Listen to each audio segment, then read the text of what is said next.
বিদিশা সিদ্দিক সাবেক রাষ্ট্রপতি হুসাইন মোহাম্মদ এরশাদের তালাকপ্রাপ্ত স্ত্রী তার স্বামীর রেখে যাওয়া গুরুত্বপূর্ণ সম্পত্তি জবরদখল করতে চাচ্ছেন বলে অভিযোগ উঠেছে। এরশাদ ট্রাস্টি বোর্ডের সদস্যরা বিদিশার বিরুদ্ধে নানা গুরুতর অভিযোগ তুলে সংবাদ সম্মেলন করেছেন। এই ঘটনায় নানান প্রশ্ন উঠছে, তবে কি ঘটছে এর পেছনে? বিস্তারিত ডেস্ক রিপোর্টে।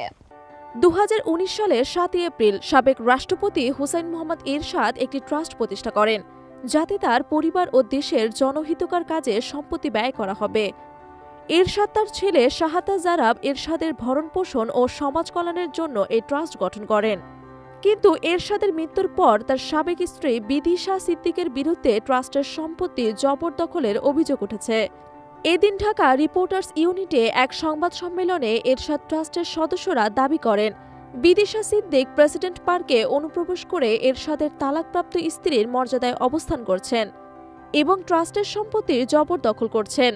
তারা বলেন, বিদিশা স্বেচ্ছাচারিতার মাধ্যমে এরশাদের রেখে যাওয়া সম্পত্তি ব্যবহার করছেন এবং এরিক এরশাদকে অর্থের জন্য চাপ দিচ্ছেন। এছাড়া বিদিশা প্রতি মাসে 10 লাখ টাকা দাবি করে আসছেন, অথচ ট্রাস্টের আয় থেকে এরিকের ভরণপোষণের জন্য মাত্র 3,20,000 টাকা দেওয়া হয়। বিদিশা এমন দাবিতে যুক্তি দেখিয়ে ট্রাস্টের বিরুদ্ধে নানা ধরনের হুমকি ও চাপ সৃষ্টি করেছেন। ট্রাস্টের পক্ষ থেকে বলা হচ্ছে, তারা সম্পূর্ণ আইনি পথে এই সমস্যার সমাধান চাইছেন। তারা বিদিশার বিরুদ্ধে তদন্ত ও আইনি পদক্ষেপ নিয়েছেন এবং সরকারের সহযোগিতাও চাইছেন।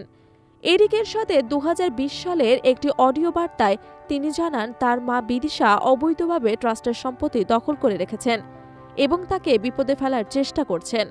বিদিশা সিদ্দিকের বিরুদ্ধে আইনি পদক্ষেপ গ্রহণের প্রক্রিয়া চলছে এবং আগামী দিনে এই বিষয়টি আরও বিশদ তদন্ত করা হবে।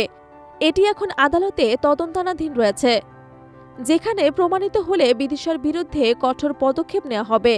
এটি স্পষ্ট যে বিদিশা সিদ্দিকের বিরুদ্ধে চলছে এক ধরনের আইনগত যুদ্ধ, যেখানে শুধু তার ব্যক্তিগত জীবন নয়, পুরো ট্রাস্টের ভবিষ্যৎ জড়িত।